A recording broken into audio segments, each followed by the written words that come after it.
So I'm going to try to do this voiceover with the microphone in front of me.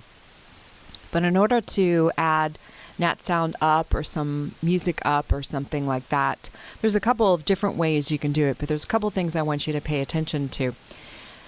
If you look at this video so far, you'll notice that I already have some B-roll on here, and you also notice that I have an audio shift here. So this is what it sounds like. The show is So you titled hear Believe. the audio, It is a magnificent and then you display have of her the narration. incredible bond between man And make sure that your audio is writing about a -8. It can peak up at 0, but just make sure that the audio that you're bringing in, as you can see, it's kind of, averaging around -6, which is fine. -6, -8 is fine. So what I'm going to do here is I'm going to add a Nat Sound break. So I already have this little vocal, this track 2 vocal open up first. And so as you can see, the keyframes are added here. So it goes, oops, sorry. And I probably could bring that narration in a little bit more, but so that's just your own judgment. Or I could, so I could just drag it just a scotchy. Of course, I need to take snapping off. That's the snapping button, by the way. I'm going to nudge it just a scotch. Let's see if it adds anything more. Let me see if I can turn it up a little loud. So, you hear that? The show is titled Believe. It is a magnificent display. So you hear how that works. So you hear a little Nat Sound pop up. So you don't need music for this package or any package, but you just notice how you sort of add a little bit there at the very beginning, and then you start with a voiceover. So you'll do this in your package. And then you'll notice that we go into the end of this track. So anytime you put a voiceover or a soundbite in, you want to aim to have a Nat Sound break of some sort, even if it's just like a second or so of air between your voiceover and soundbite. So I always like to have it either before a voiceover or after a voiceover. It kind of adds a little punctuation to your piece. So what I'm going to do now is, so this is the video that I'm going to need to bring up the audio. Okay. One thing you should also do is go to View and Show Audio Lanes. It's right now, it says Hide, and that way you'll see all the different audio tracks that we have going on here. So I want to manipulate this one right here.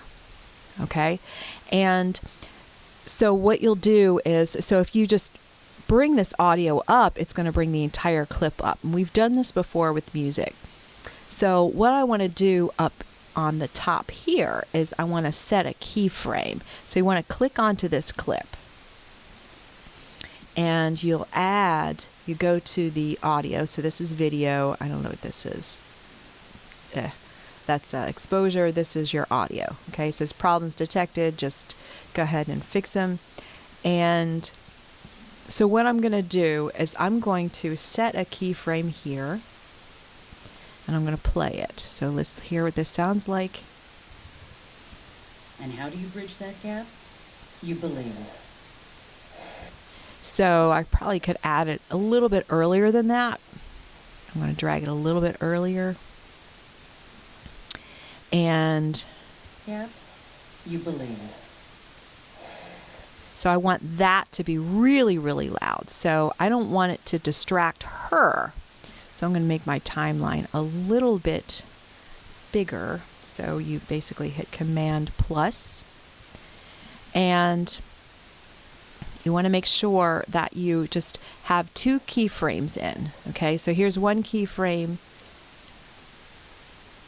So I really want to emphasize at the very end of her track, I really want to blast this audio up to really give it some emphasis.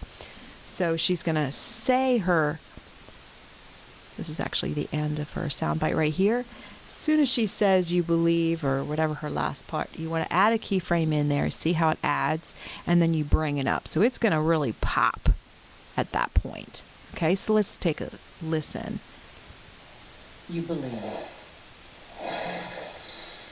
I could probably add it a little bit before that because you can hear that it's still kind of, not my cup of tea. It's doing all that jumpy stuff, which I can't stand about this program. So I'm going to make so let's see what happens if I scooch it just a little bit, Nudge it, nudge it, nudge it. Gap, you believe. And then if you want to, you can, so let's listen to it again. And how do you bridge that gap? You believe. And then from there, you'll restart another. I'm going to add another keyframe here. And then go about 3 or 4 frames after that. Oops. I'm going to drag a couple frames later, add another keyframe, and then bring it back down again. Because any voiceover, any interviews that you have after that, you don't want to drown it out by this sound. So it's going to go up. That gap? You believe. You believe. Audio up, comes back down. So right about here is where you're going to lay your next voiceover or any sort of sound bites.